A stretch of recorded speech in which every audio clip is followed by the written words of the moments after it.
All right, thank you so much for always tuning in. Okubanga mulaba Shadik Smith, okubanga abatuusako amawulire g'abaselebu bammwe. Olunaku lwaleero nsinzidde mwana mulenzi Atin Pro. Ayina ebigambo biri signature tunes era ze tugenda otandikira akayimba giyita Level.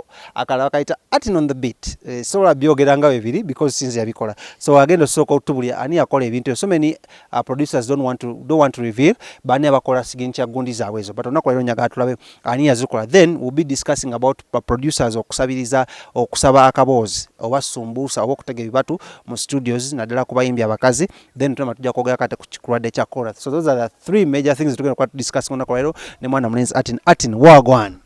Yo wagwan. Ng'oli kukulu nnyo ate wijja obeera ayi biki? Oli mu kitengo? Ekyaki. Ekyekirwadde? Ayi omanyi omuti bagamba batiitizi bakola ki? Bawanguzi. Bannaye natya dda. Atin ani yakola akagambo akamanyiddwa nga Level kokozesa mu beats zo? Level mu Jamaica kyali wange sijja mu bagamba.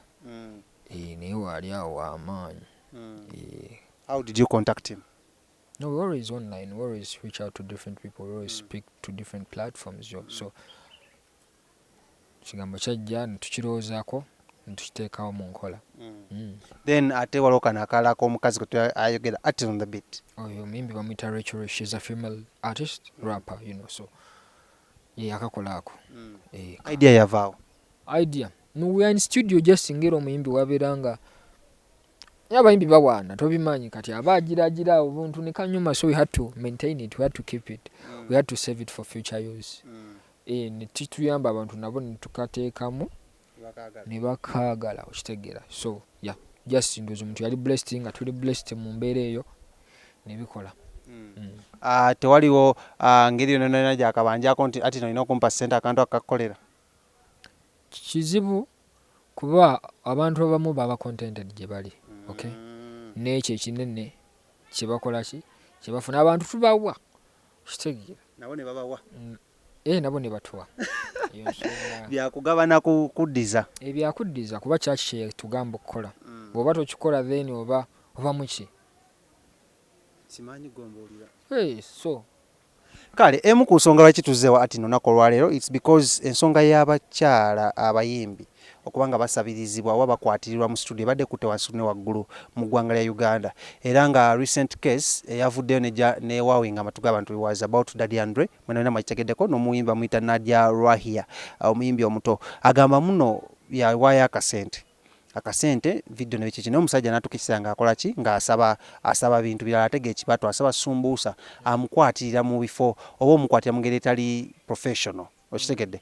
And then ku social media ne wavayo list ya producer abasinga okukola omulimu guno mbu. That's why owalabikirako eyo list nga Atin nagamba I have to look for you ntegeere ekituufu from the host's mouth and you're my brothers, I need to know. Nga ni yakola list ku social media weekala list yo ku social media okwo ebaddengako ng'ezungu era nemala kubagamba kubaddeko anyway katugende naawe just intro kuba tufunamu obuzibu by the way.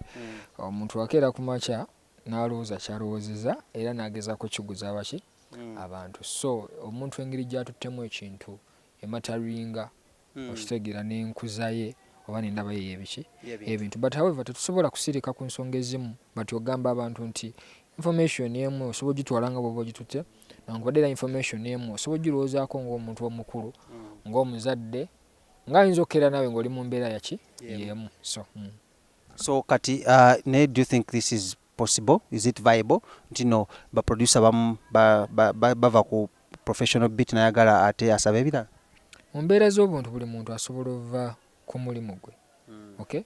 Buli muntu ndoza tekibangako omusango muntu kugamba munne nti owaayi onyirira oba oyagala akigambe kiki mbaata notubeere serious ku nsonga ezimu okitegeera nti bw'oba omanyi omuntu ali waddembe okugaa nti omanyi ekiriwo muganda wange kirabika oluganda luno terukola nnyo nze mpulira njagala obeere mukwano gwange okusukka awo ndoza tekibangamu sitaani okitegeera naye era mu studio Atin kuba tulabye okuba producer nga basize omuyimbi Alicia Keys bawe okitegeera producer tulabyeko miracle eziva abantu ne bakwatagana nnyo. So it's not the matter of mwamitinga wa mukola ki eyo si nsonga. However ekikulu mukwasaganyizizza muti embeera. Okay?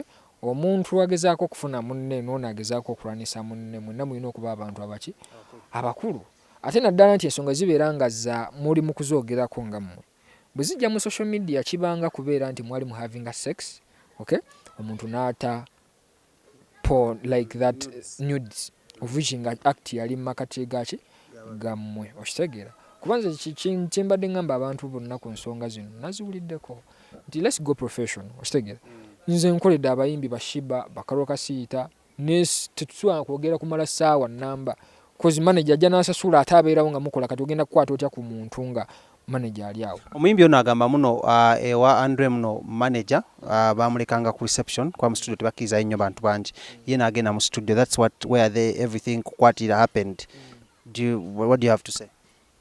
Ekyo mukikola ntino ba manager bambi basigala ku okuleka nga ndule avuddeyo n'agamba nti kaakati kino naye sirowooza nti ensonga eyo yinza okukwata ku munnayuganda n'omu ayina ebyokukola bannaaye mwesabire mubeere mbulamu obulungi emboozi z'abantu abamu muzeesonyiwe olowooza omuyimbi ono nga gwe producer omuyimbi ono anoonya wayitirawo kuba muyimbi muto sisobola kumanya kiba mu bwongo bwa muntu okitegeera kuba tomanyi oli kyalowooza tomanyi ono kyakola kyalowooza ate ne mu luumu eyo akageri nti baaliyo babiri nga tonawulira mulala ng'ayogera oba tosobola kumanya ki side ntuufu so osobola okuma omuyimbi oluyimba lwe lwakuba muno aganya okuwa ekigambo ekyo okwasaganya ziri ensonga because ekyalabikidde mu WhatsApp messages amazima gali nti WhatsApp message beerina okulaga agreement yali ki nga bakola oluyimba bwe kiba nga WhatsApp messages ze nti bweri waggulu eraga nti bwompa tugira bwe tuti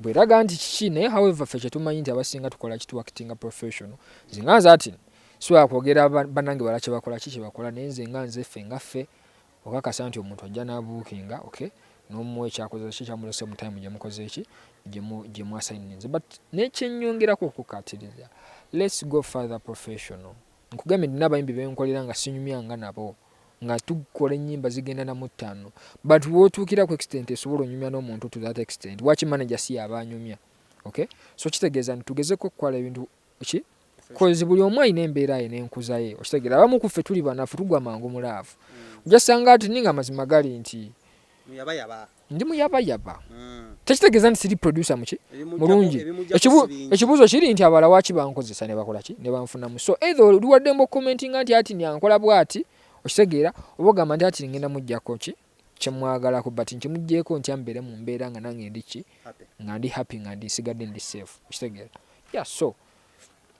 so komanye ngenda kola ntya n'ono omuntu and keep it professional simple keep it professional kale yo omuwala agamba muno daddy ando yagana okikipinga professional but eyo katuveeyo ekirwadde kyazze nga wano ku extra nation mukoze mutya measures ze mutaddewo okulaba muno mwewala ensonga zino ez'ekirwadde measure nyangu twalekeddewo okolagana n'abantu nga tukwatagana nabo like eye to eye okay kuba tugezeako ebiseera ebisinga tubeera n'abantu abajjaano bangi ate omuntu nga wakula oli social kizibu kitangira omuntu kizibu gamba omuntu nti tombongako nga tekyakkulira mukozi that's not the way we grow up kizibu omuntu okukyuka mu wiiki emu waliwo obuyitira naye tugezaako okulaba nti tukola ki tugezaako okwe-emphasizing ebyo bye tulaba wano abakulu bye batugamba ne bye tulabye mu nsi endala cause fe abamu kufa babeera online ebintu tubirabye ndowooza kuva mu nga babyogeddeko okitegeera kuva mu tubadde tujja tulaba the growth so we know how much